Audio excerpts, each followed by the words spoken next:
저는 올해 72입니다. 남편 김철수와 함께 분당의 30평대 아파트에서 살고 있죠. 결혼한 지 벌써 47년이 됐네요. 참 세월 빠르게 흘러갔습니다. 남편은 2년 전에 30년 동안 운영하던 중소기업을 정리했어요. 작은 회사였지만 성실하게 일해서 나름 괜찮은 돈을 모았죠. 부동산 몇 개와 합쳐서 15억 정도 됐습니다. 대단한 부자는 아니지만 우리 부부 노후 보내기엔 충분했어요. 무남 동료인 딸 지연이가 있습니다. 올해 42이에요. 대기업 다니는 남편 만나서 결혼하고 용인에서 잘 살고 있죠. 손녀가 둘인데 큰애가 고등학생, 작은애가 중학생입니다. 딸 부부는 맞벌이라 정말 바빠 보였어요. 솔직히 말하면 요즘 딸이 자주 오지 않는 게 조금 서운했습니다. 한 달에 한두 번 정도 얼굴 비추는 게 전부였거든요. 그래도 뭐 바쁜 거 이해했어요. 요즘 젊은 사람들 직장 생활이 얼마나 힘든지 알잖아요. 게다가 애들 학원 뒷바라지에 집안일까지 하려면 정신없을 겁니다. 가끔 손녀들이 보고 싶어서 견딜 수 없을 때가 있었어요. 전화해서 할머니 보러 안 올래 하고 싶었지만 괜히 부담 줄까봐 참았죠. 대신 명절이나 생일 때 보는 걸로 만족했습니다. 남편은 건강검진 받을 때마다 혈압이 조금 높다는 얘기를 들었어요. 의사 선생님이 약 처방해 주셔서 꾸준히 먹고 있었죠. 저는 남편한테 짜게 먹지 말라고 잔소리도 많이 했습니다. 여보, 국물 적게 먹어요. 김치도 덜 짜게 담갔으니까 많이 드세요. 이런 식으로요. 우리 부부는 몇 년 전에 법무사 찾아가서 유언장을 작성해뒀습니다. 뭐 대단한 건 아니었어요. 딸이 하나니까 우리 재산 전부 지연이한테 물려주겠다는 내용이었죠. 당연한 거 아니겠어요. 평생 모은 재산 당연히 자식한테 가야죠. 저는 남편한테 자주 말했습니다. 우리 지연이는 착하니까 우리 나중에 아프거나 그러면 잘 챙겨줄 거예요. 남편도 고개 끄덕이며 그럼 우리 딸이지 했죠. 사실 요즘 세상에 부모 챙기는 자식이 얼마나 됩니까?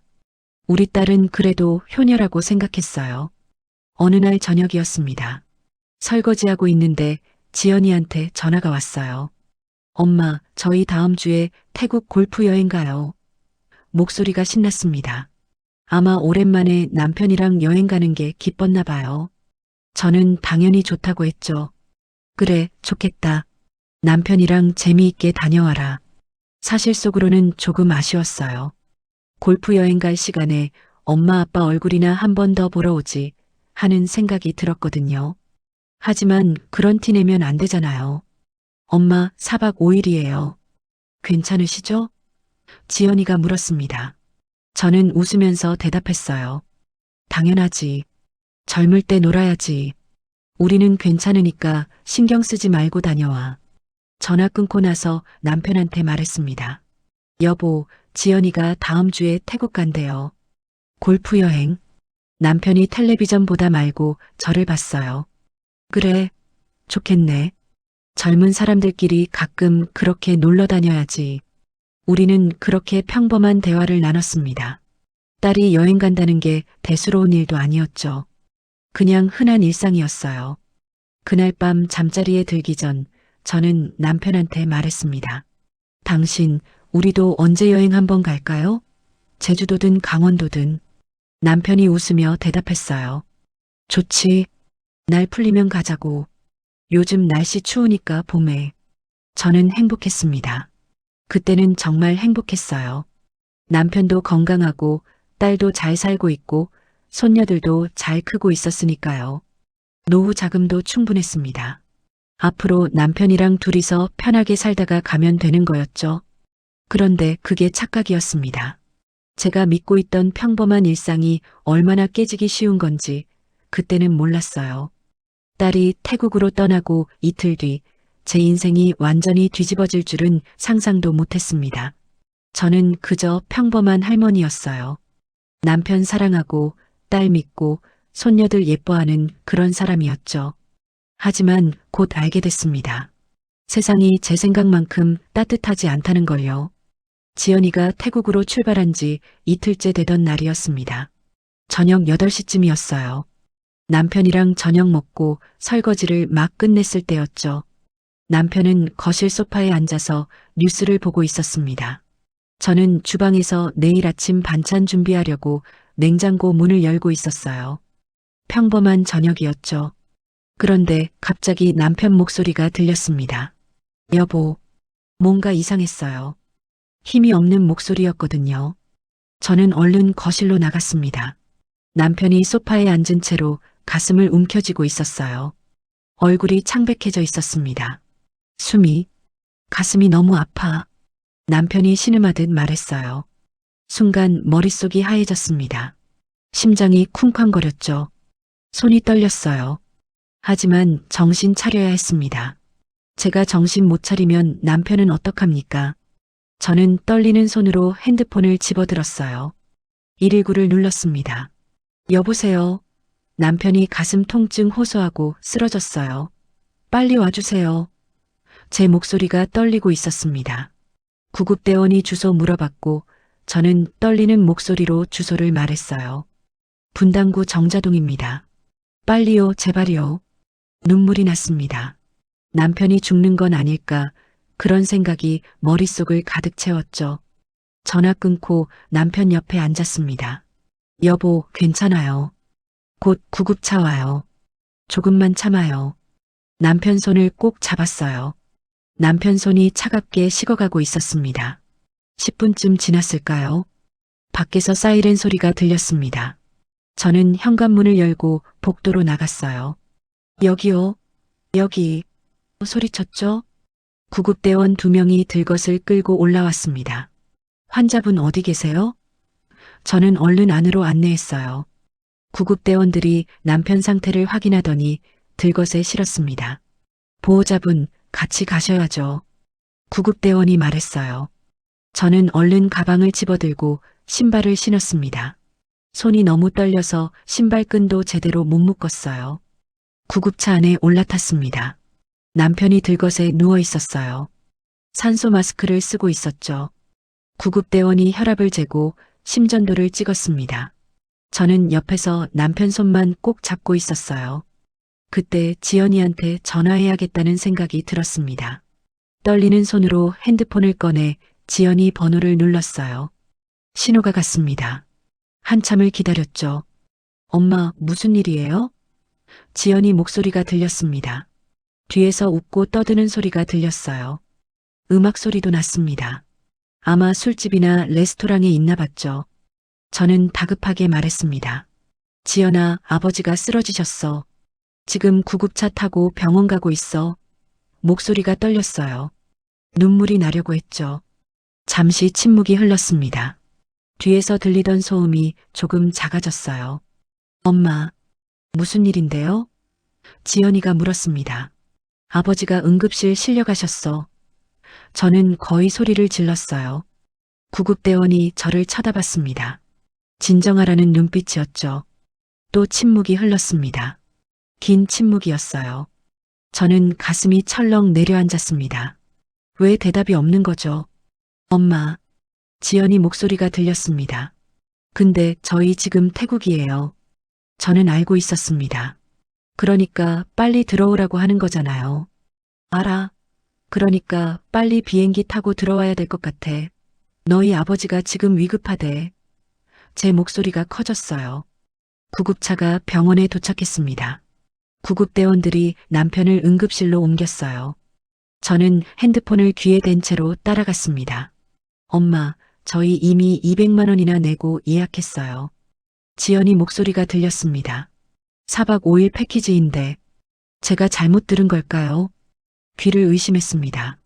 지금 무슨 소리야? 내 아버지가 지금 응급실이라니깐. 저는 소리쳤어요. 응급실 간호사가 저를 쳐다봤습니다. 조용히 하라는 눈빛이었죠. 하지만 저는 참을 수가 없었어요. 취소하면 위약금도 다 날리고. 지연이 목소리가 망설이고 있었습니다. 엄마가 계시잖아요. 엄마 혼자서도 괜찮으시죠? 괜찮다고요. 남편이 죽어가는데 괜찮다고요. 제가 키운 딸이 지금 이런 말을 하고 있었습니다. 아니, 너가 어떻게 그런 말을. 저는 목이 메었어요. 내 아버지가 죽을 수도 있어.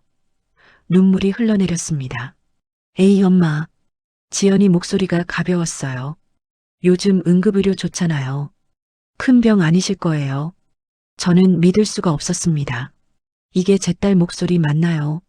이렇게 차갑고 무심한 목소리를 낼 수 있는 사람이 제 딸이었나요? 병원비 필요하시면 제가 보내드릴게요. 지연이 말했습니다. 정말 죄송해요.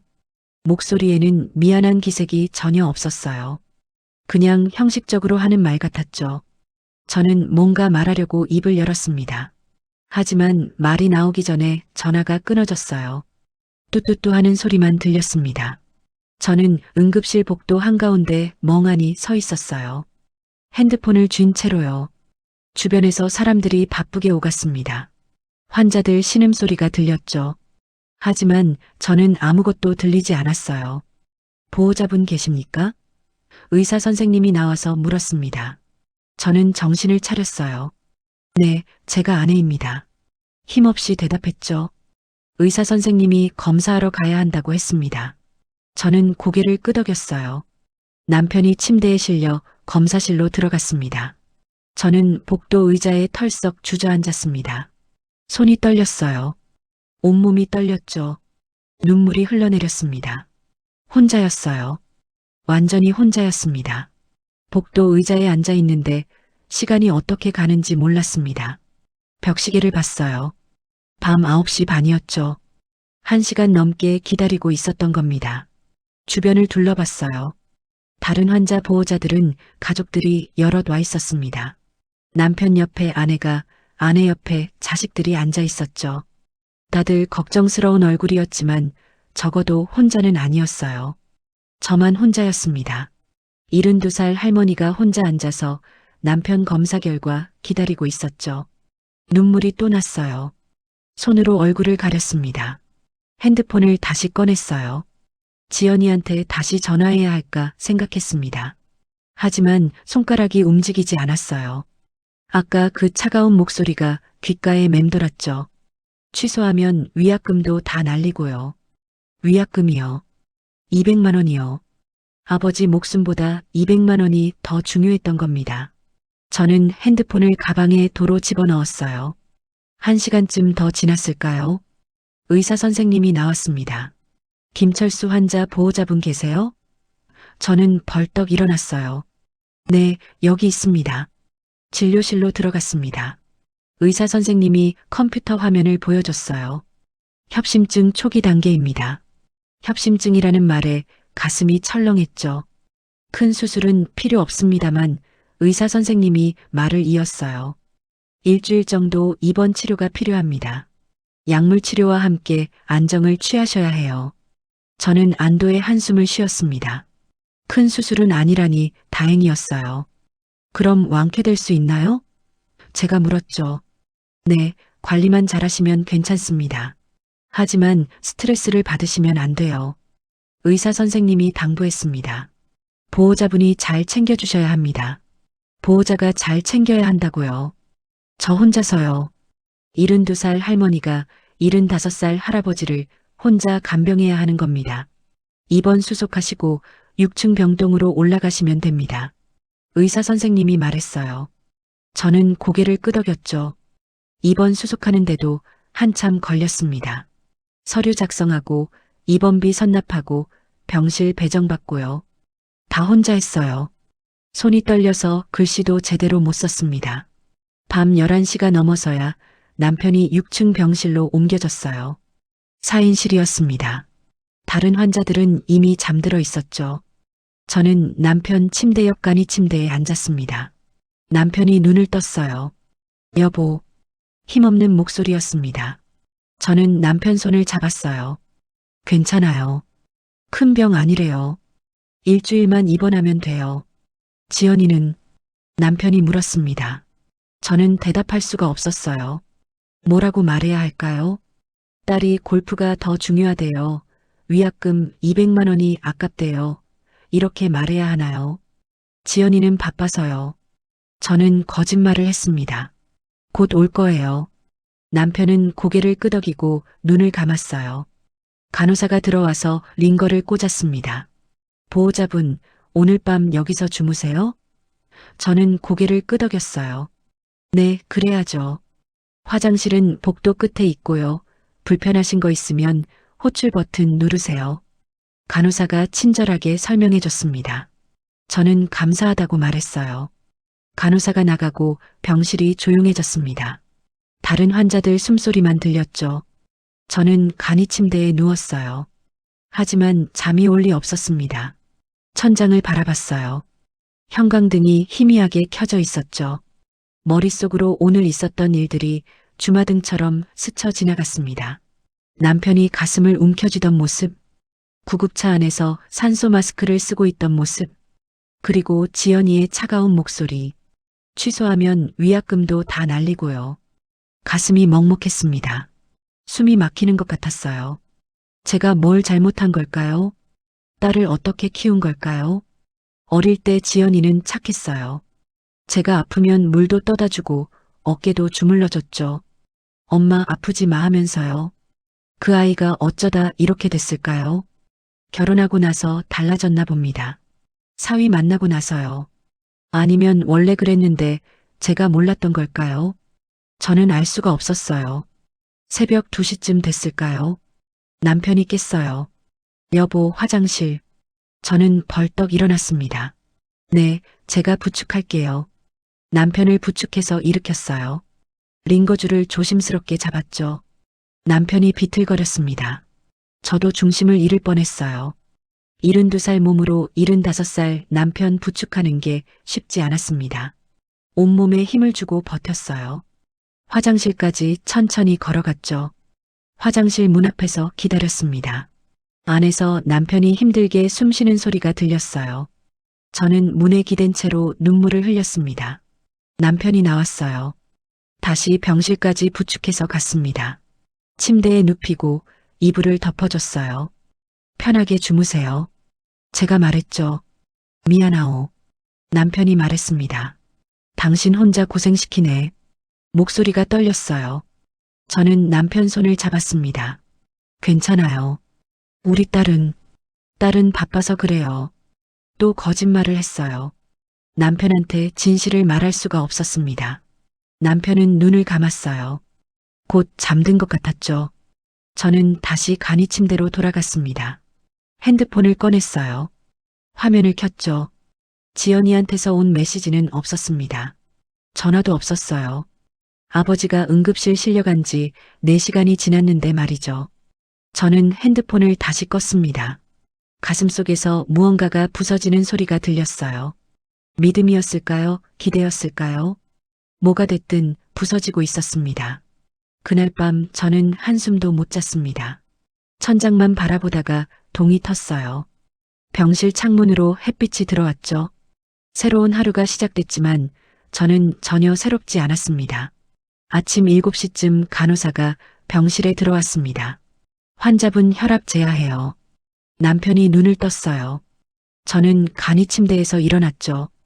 간호사가 혈압을 재더니 기록지에 뭔가 적었습니다. 많이 안정됐네요. 약 잘 드시고 푹 쉬세요. 밝은 목소리로 말했어요. 아침 식사가 나왔습니다. 흰죽이었어요. 저는 남편을 일으켜 앉혔습니다. 등 뒤에 베개를 받쳐줬죠. 천천히 드세요. 숟가락으로 죽을 떠서 남편 입에 넣어줬어요. 남편이 몇 숟가락 먹더니 고개를 저었습니다. 배가 안 고파? 저는 걱정됐어요. 조금만 더 드세요. 기력 차려야죠. 간신히 반 그릇 먹였습니다. 남편이 다시 눕더니 눈을 감았어요.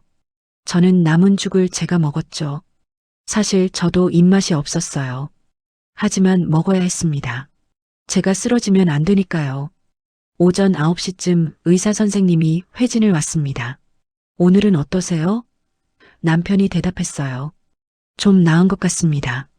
의사 선생님이 차트를 보더니 고개를 끄덕였어요. 좋아지고 계십니다. 하지만 절대 안정이 필요해요. 그러더니 저를 봤습니다. 보호자분, 환자분이 스트레스 받지 않게 해주세요. 네, 알겠습니다. 저는 대답했죠. 스트레스 받지 않게요. 딸이 아버지 응급실 갈 때 골프 치러 간 걸 알면 스트레스 안 받을까요? 의사가 나가고 병실이 다시 조용해졌습니다. 옆 침대 환자는 가족들이 와서 이야기하고 있었어요.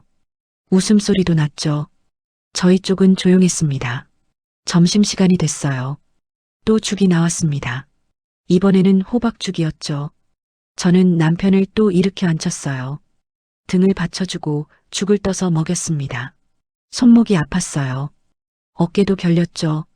하지만 참았습니다. 남편이 밥이라도 먹어야 나을 텐데요. 미안하오, 여보. 남편이 말했습니다. 내가 이래서. 저는 고개를 저었어요. 무슨 소리예요? 당신 잘못 없어요. 점심 먹이고 설거지하러 갔습니다. 복도 끝에 있는 작은 개수대였어요. 찬물에 그릇을 씻으며 눈물이 났습니다. 왜 우는지 모르겠었어요. 그냥 눈물이 났죠. 오후 2시쯤 남편 핸드폰이 울렸습니다. 회사 후배한테서 온 전화였어요. 남편이 입원했다는 소식을 들었나 봅니다. 형님, 괜찮으세요? 걱정하는 목소리였죠. 남편이 괜찮다고 대답했어요. 통화를 끝내더니 한숨을 쉬었습니다. 회사 후배가 문병 온다는데 저는 고개를 끄덕였어요. 그래요, 오라고 하세요. 저녁 5시쯤 후배분이 왔습니다. 과일 바구니를 들고 왔어요. 형님, 많이 놀랐습니다. 진심으로 걱정하는 표정이었죠. 아이고, 괜찮아. 남편이 웃으며 말했어요. 후배분이 저를 봤습니다. 사모님, 혼자 간병하시기 힘드시죠? 따님은 안 오셨어요? 순간 숨이 막혔습니다. 뭐라고 대답해야 할까요? 딸이, 지금 바빠서요. 저는 애써 웃었어요. 요즘 젊은 사람들 바쁘죠. 그래도 부모님 편찮으시면. 후배분이 말끝을 흐렸습니다. 저는 아무 말도 할 수 없었어요. 후배분이 30분쯤 있다가 갔습니다. 남편은 피곤한지 다시 눈을 감았어요. 저는 창밖을 봤습니다. 해가 지고 있었죠. 이번 3일째 아침이었습니다. 새벽에 또 남편 화장실 다녀오는 걸 도왔어요. 몸이 천근만근 무거웠습니다. 아침 죽을 먹이고 남편이 잠들었어요. 저는 복도로 나왔습니다. 핸드폰을 꺼냈죠. 지연이한테 전화를 걸었어요. 신호가 갔습니다. 한참을 기다렸어요. 하지만 받지 않았습니다. 다시 걸었어요. 또 받지 않았죠. 3번째 걸었습니다. 이번에도 받지 않았어요. 저는 문자를 보냈습니다. 지연아, 아버지 상태 궁금하지 않니? 전화 좀 해라. 답장은 없었습니다. 1시간이 지나도 2시간이 지나도요. 저는 핸드폰을 꽉 쥐고 있었어요. 점심때쯤 남편이 깼습니다. 지연이한테 연락했어? 제가 물었어요. 남편이 고개를 저었죠. 통화 안 됐어? 아마 바빠서. 남편이 말했습니다. 하지만 목소리에 힘이 없었어요. 남편도 알고 있었던 겁니다. 딸이 일부러 전화를 안 받는다는 걸요. 오후 3시쯤이었어요. 저는 답답한 마음을 참을 수가 없었습니다. 혹시 딸한테 무슨 일이 생긴 건 아닐까? 그런 생각이 들었죠. 핸드폰을 꺼내서 인스타그램을 열었어요. 평소에는 잘 안 하지만 사위 계정은 알고 있었습니다. 손녀들 사진 볼 때 가끔 들어갔거든요. 사위 계정에 들어갔습니다. 손이 떨렸어요. 최신 게시물을 봤죠. 태국 골프장 사진이었습니다. 파란 하늘, 푸른 잔디, 그리고 활짝 웃고 있는 지연이와 사위였어요. 드디어 홀인원, 최고의 여행. 사진 밑에 이모티콘까지 달려 있었습니다. 게시 시간을 봤어요. 어제 저녁 7시였죠. 그 시간 저는 뭘 하고 있었을까요? 병원 복도에서 남편 저녁죽을 떠먹이고 있었습니다. 남편이 토할까봐 등을 쓰다듬어주고 있었어요. 댓글을 봤습니다. 부럽다, 인생샷. 골프 실력 대박, 날씨 좋네요. 좋아요가 수십 개 달려 있었어요. 손이 떨렸습니다. 핸드폰을 쥔 손에 힘이 들어갔어요. 화가 나는지 슬픈지 알 수 없었습니다. 그냥 온몸이 떨렸죠. 복도 벤치에 주저앉았습니다. 눈물이 났어요. 참으려고 했지만 참을 수가 없었습니다. 지나가는 사람들이 저를 쳐다봤어요. 하지만 신경 쓸 여유가 없었습니다. 얼마나 울었을까요? 눈물이 마를 때까지 울었어요. 그러고 나서 화장실에 가서 얼굴을 씻었습니다. 거울을 봤죠. 핏기 없는 얼굴이 저를 쳐다보고 있었어요. 병실로 돌아갔습니다. 남편이 깨어 있었어요. 어디 갔었소? 제가 물었죠. 저는 핸드폰을 꺼냈습니다. 남편한테 보여줬어요. 여보, 이것 좀 봐요. 사위 인스타그램 화면이었습니다. 남편이 화면을 봤어요. 얼굴이 굳어졌습니다. 한참 동안 아무 말도 하지 않았죠. 그러더니 고개를 돌렸습니다. 창밖을 바라봤어요. 저는 남편 눈가를 봤습니다. 눈물이 고여 있었어요. 미안하오. 남편이 떨리는 목소리로 말했습니다. 내가 이렇게 아파서 당신만 고생시키고. 저는 남편 손을 꼭 잡았어요. 당신 잘못 아니에요. 절대 당신 잘못 아니에요. 목소리가 떨렸습니다. 하지만 가슴속 배신감은 가라앉지 않았어요. 오히려 더 커졌죠. 제가 키운 딸이, 제가 그렇게 사랑한 딸이 이럴 수 있다는 게 믿기지 않았습니다. 그날 밤도 잠을 못 잤어요. 남편은 잠들었지만 저는 천장만 바라봤습니다. 딸의 웃는 얼굴이 자꾸 떠올랐어요. 골프장에서 활짝 웃던 그 얼굴이요. 이번 4일째 아침이었습니다. 남편 상태는 조금씩 나아지고 있었어요. 죽도 이제 혼자 드실 수 있게 됐죠. 하지만 여전히 제 도움이 필요했습니다. 여보, 오늘은 좀 어때요? 제가 물었어요. 남편이 고개를 끄덕였습니다. 많이 좋아진 것 같소? 목소리에 힘이 조금 돌아왔죠. 간호사가 링거를 갈러왔어요. 환자분 회복이 빠르시네요. 이대로만 하시면 예정대로 퇴원하실 수 있을 거예요. 반가운 소식이었습니다. 하지만 제 마음은 무거웠어요. 딸 생각을 안 할 수가 없었거든요. 어제 본 그 사진이 계속 머릿속을 맴돌았습니다. 점심 먹이고 남편이 낮잠을 잤어요. 저는 복도로 나왔습니다. 핸드폰을 꺼내서 사위 인스타그램을 다시 봤죠. 또 새 게시물이 올라와 있었어요. 태국 식당에서 찍은 사진이었습니다. 해산물 요리가 가득한 테이블, 딸과 사위가 맥주잔을 들고 건배하는 모습이었어요. 태국 음식 최고, 남은 여행도 화이팅. 게시 시간은 오늘 아침 10시, 바로 1시간 전이었습니다. 저는 그 시간에 남편 아침 죽 먹이고 있었어요. 가슴이 답답했습니다. 숨이 막히는 것 같았죠. 복도 창문을 열었어요. 차가운 바람이 들어왔습니다. 핸드폰을 꺼낼 때마다 혹시 딸한테서 연락이 왔나 확인했어요. 하지만 아무것도 없었습니다. 전화도 문자도 아무것도요.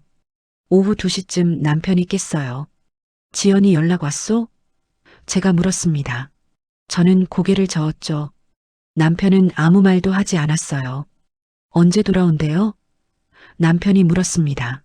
저는 계산해 봤어요. 내일 모레쯤 들어올 거예요. 5일째니까 내일 모레면 돌아오겠죠. 그럼 그때 오겠지. 남편이 말했습니다. 하지만 목소리에 확신이 없었어요. 남편도 믿지 못하고 있었던 겁니다. 이번 5일째가 됐습니다. 딸이 돌아오는 날이었어요. 저는 아침부터 핸드폰을 계속 확인했습니다. 혹시 연락이 올까 싶어서요. 점심때가 됐어요. 연락은 없었습니다. 저녁이 됐죠. 역시 없었어요. 딸은 한국에 도착했을 겁니다. 하지만 병원에 올 생각은 안 하는 것 같았죠. 이번 6일째 아침이었습니다. 의사 선생님이 회진을 왔어요. 내일 퇴원하셔도 될 것 같습니다. 집에서 약 드시면서 관리하시면 돼요. 퇴원이라는 말에 안도했습니다.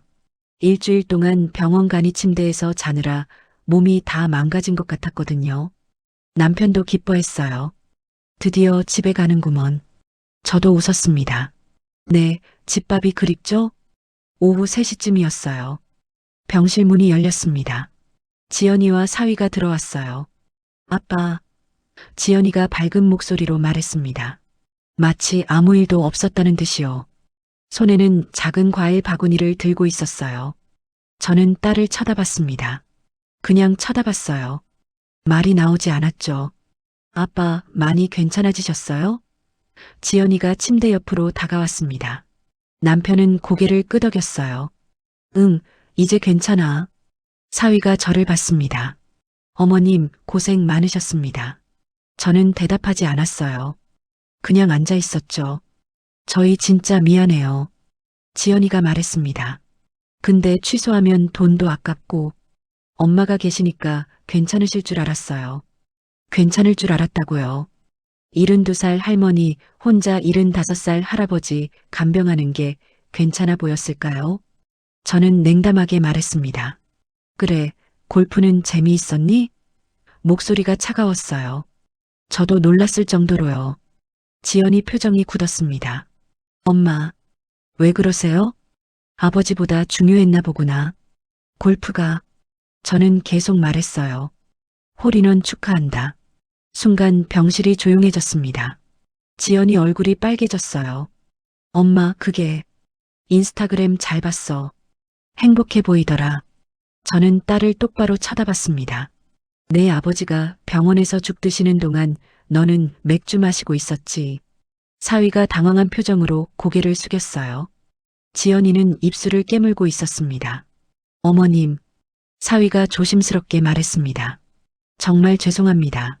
저희가 생각이 짧았어요. 다음엔 꼭 바로 달려올게요. 사위가 머리를 극적이며 말했어요. 다음이라고요. 다음에도 이럴 거라는 뜻인가요? 남편이 입을 열었습니다. 됐다. 온 김에 앉아나 있어라. 남편은 화를 내지 않았어요. 그냥 지쳐 보였죠. 지연이가 의자에 앉았습니다. 사위도 옆에 섰어요. 어색한 침묵이 흘렀습니다. 회사는 어떠냐? 남편이 사위한테 물었어요. 사위가 대답했습니다. 네, 바쁘긴 한데 괜찮습니다. 애들은? 남편이 또 물었죠. 애들은 잘 있어요. 시험 기간이라 학원 가고 그래요. 지연이가 대답했습니다. 평범한 대화였어요. 하지만 전혀 평범하지 않았죠. 공기가 무거웠습니다. 누구도 편해 보이지 않았어요. 30분쯤 지났을까요? 지연이가 일어났습니다. 아빠, 저희 이만 가볼게요. 애들 학원 끝나는 시간이라. 그래, 가거라. 남편이 말했어요. 저는 아무 말도 하지 않았습니다. 엄마, 내일 퇴원하시면 연락 주세요. 모시러 올게요. 지연이가 말했어요. 저는 고개를 저었습니다. 필요 없어. 택시 타고 갈 거야. 제 목소리는 여전히 차갑게 식어 있었어요. 지연이 표정이 상했습니다.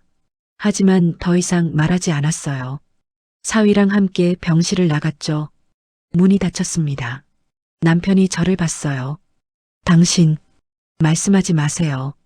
저는 남편을 가로막았습니다. 지금은 아무 말도 하고 싶지 않아요. 남편은 침묵했어요.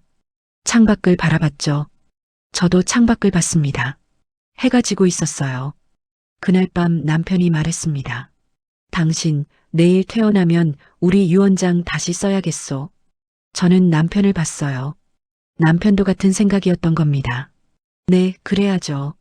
제가 대답했습니다. 법무사 찾아갑시다. 당장. 남편 목소리에 결기가 있었어요. 처음으로 화가 난 것 같았죠. 저는 고개를 끄덕였습니다. 그래요. 우리 내일 당장 갑시다. 병실이 다시 조용해졌어요. 하지만 이번 침묵은 달랐습니다. 뭔가 결심한 사람들의 침묵이었죠.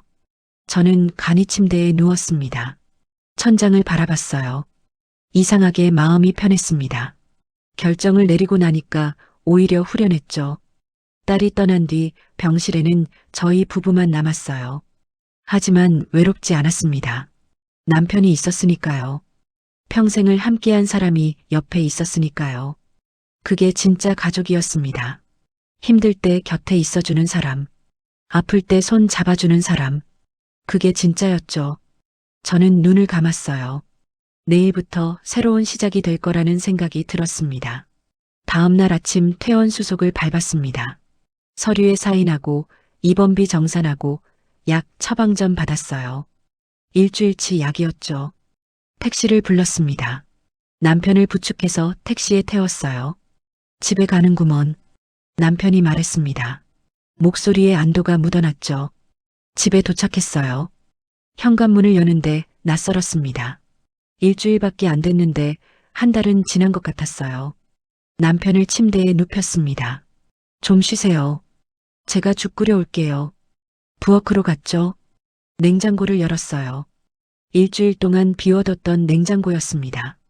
호박 하나가 남아 있었어요. 호박죽을 끓였습니다.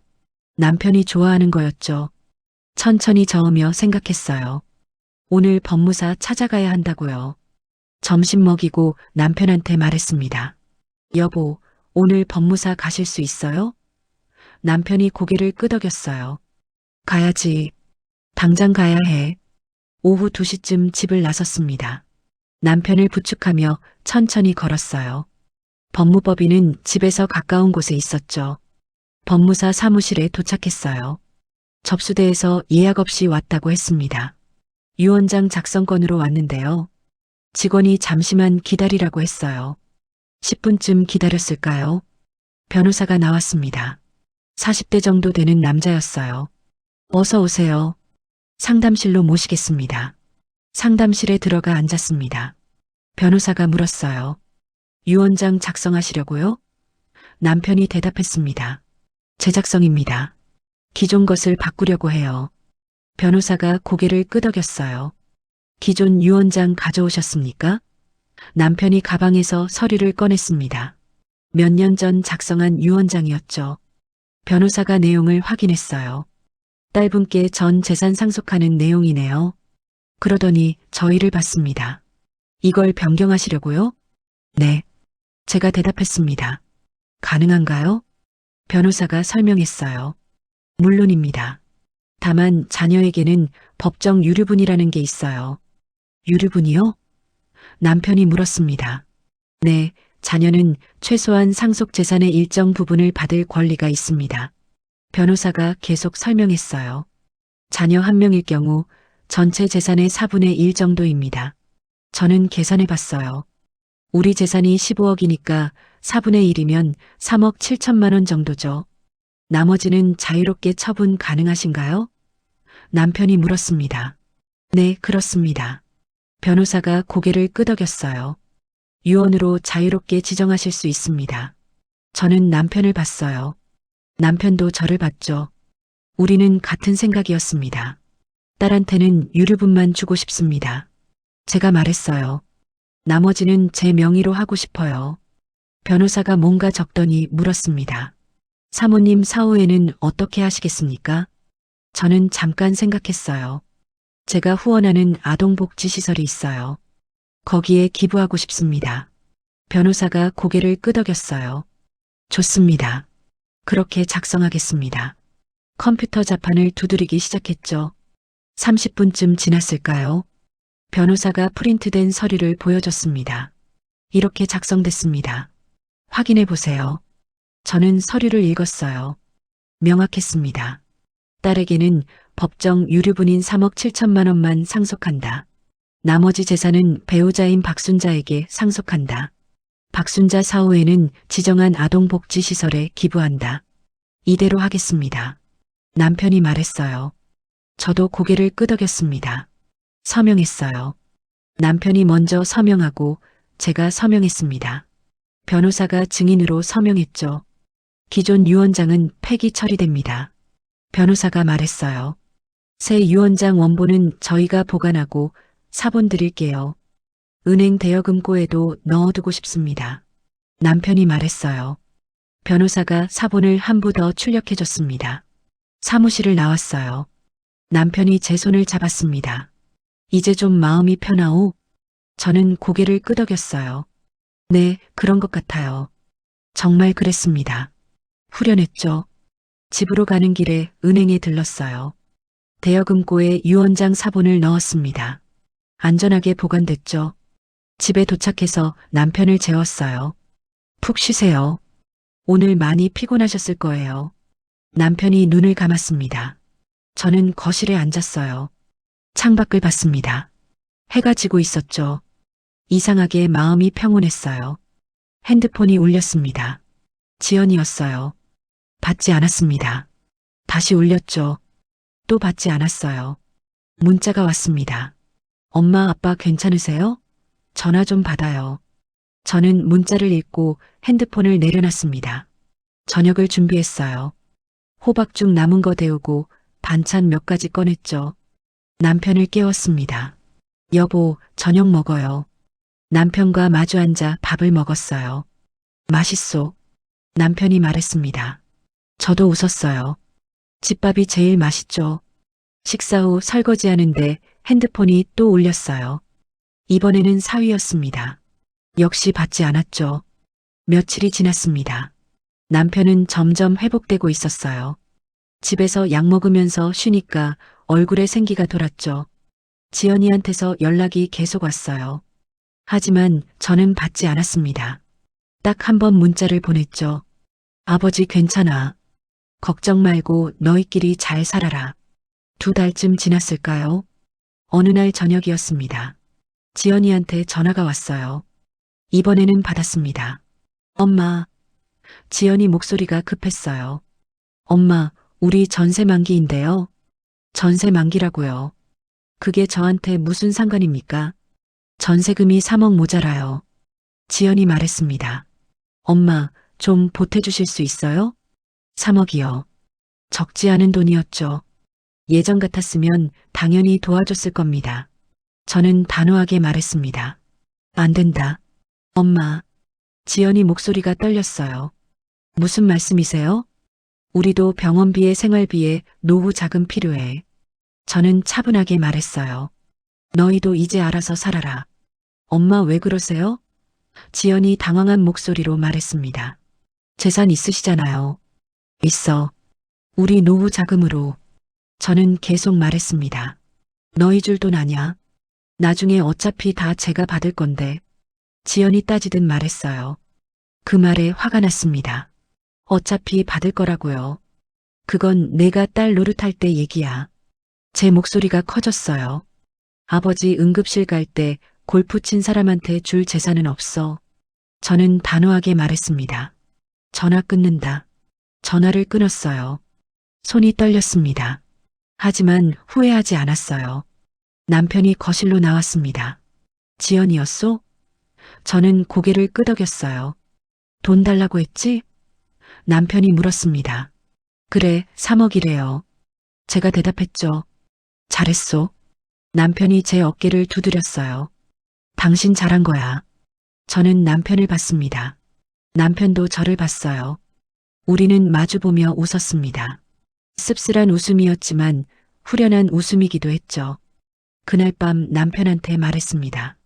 여보, 이제 자식한테 기대지 말고 우리 둘이 우리끼리 잘 삽시다. 그게 더 편하고 행복할 것 같아요. 제가 덧붙였어요. 남편이 제 손을 꼭 잡았습니다. 따뜻한 손이었어요. 그래, 당신 말이 맞소. 우리는 서로를 바라보며 미소 지었습니다. 진짜 미소였어요. 이제 시작이었습니다. 우리만의 삶이요.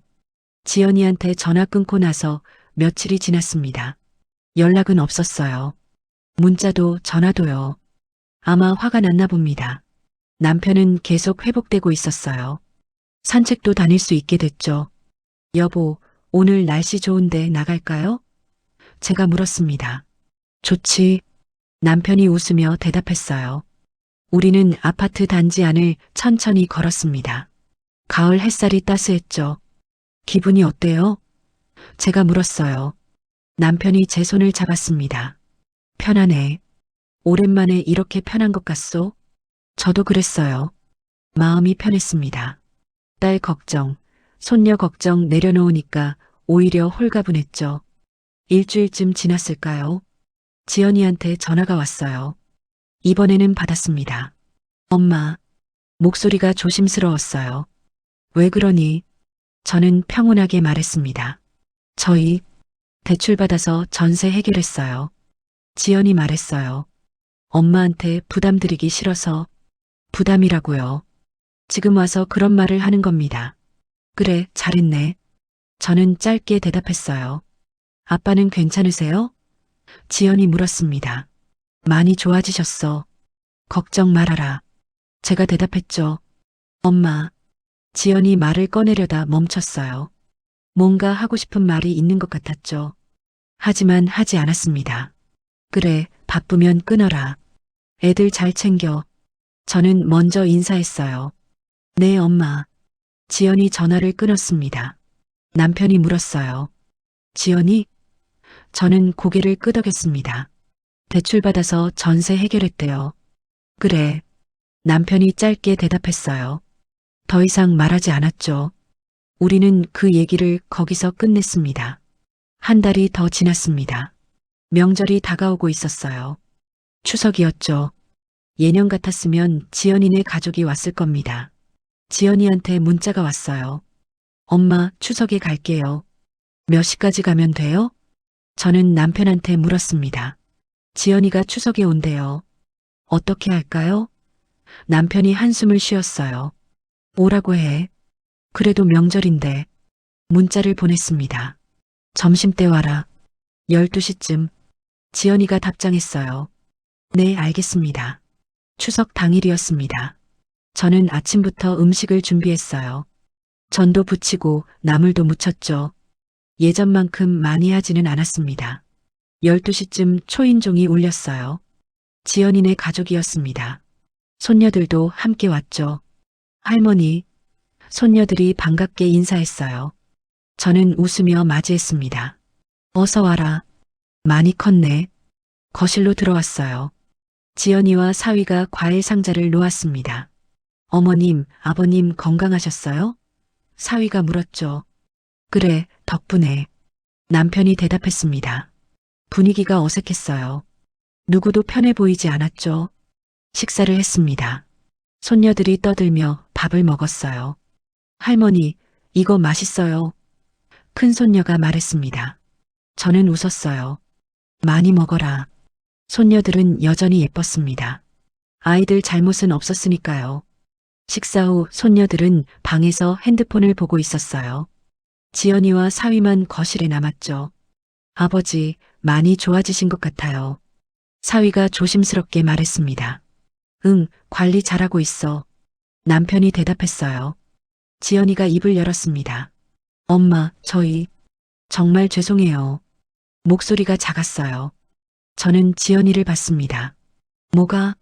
그때 태국에서 지연이 말을 잇지 못했어요. 사위가 대신 말했습니다.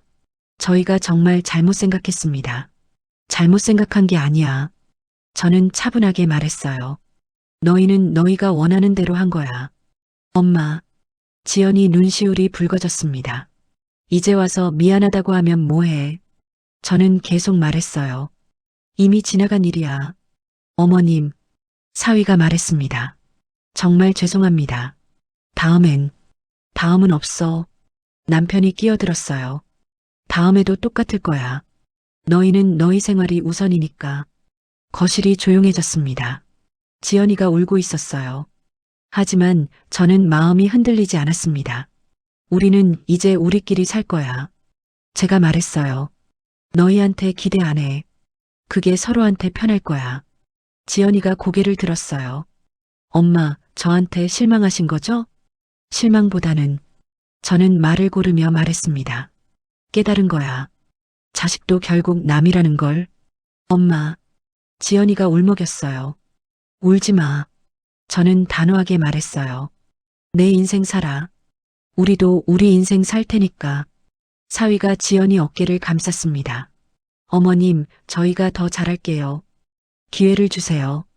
기회는 이미 줬어. 남편이 말했어요. 그때 병원에 올 수 있었잖아. 안 온 거지. 더 이상 할 말이 없었습니다. 지연이네 가족은 30분쯤 더 있다가 일어났어요. 그럼 저희 이만. 사위가 말했습니다. 손녀들을 불렀죠. 얘들아, 갈 시간이야. 손녀들이 나왔어요. 할머니, 할아버지 안녕히 계세요. 저는 손녀들을 안아줬습니다. 그래, 잘 가라. 현관문이 닫혔습니다. 남편과 저만 남았어요. 우리는 소파에 나란히 앉았죠. 이제 정말 우리 둘뿐이구먼. 남편이 말했습니다. 저는 고개를 끄덕였어요. 네, 그래요. 외롭지 않소? 남편이 물었습니다. 저는 남편 손을 잡았어요. 당신 있잖아요. 안 외로워요. 남편이 웃었습니다. 당신 참 강해졌소. 저도 웃었어요. 나이 들면서 배운 거예요. 저녁을 먹고 산책을 나갔습니다. 단지 암벤치에 앉았어요. 가을밤 공기가 시원했죠. 여보, 우리 여행이나 갈까요?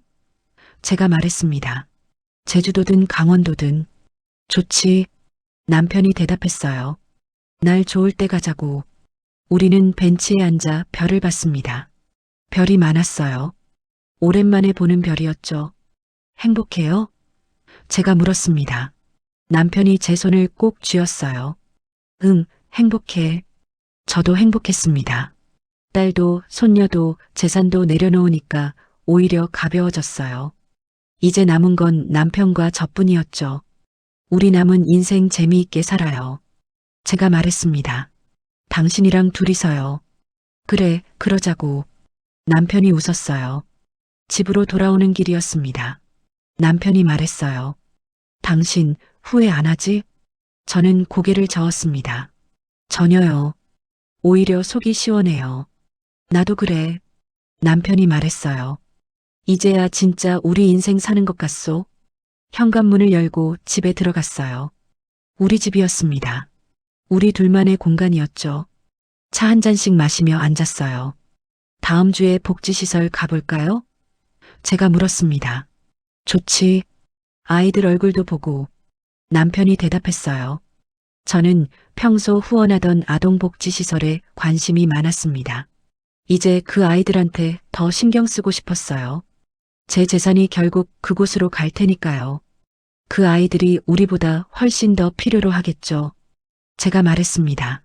남편이 고개를 끄덕였어요. 당신 생각이 옳소. 그날 밤 잠자리에 들었습니다. 남편이 제 손을 잡았어요. 당신 고마워. 뭐가요? 제가 물었습니다. 평생 함께 해줘서. 남편이 말했어요. 앞으로도 함께 하자고. 저는 남편 손을 꼭 쥐었습니다. 당연하죠. 우리 함께 늙어가요. 눈을 감았어요. 마음이 편안했습니다. 이제 시작이었죠. 진짜 우리만의 인생이요. 자식 때문에, 손녀 때문에, 재산 때문에 얽매이지 않는 삶이었습니다. 그냥 남편과 저 둘이서 행복하게 사는 거였어요. 그게 제가 원하던 삶이었습니다. 이른둘에 깨달은 거였죠. 늦었지만 다행이었어요. 창밖으로 달빛이 들어왔습니다. 남편의 고른 숨소리가 들렸어요. 저도 눈을 감았습니다. 새로운 시작이었습니다. 우리의 새로운 인생이요.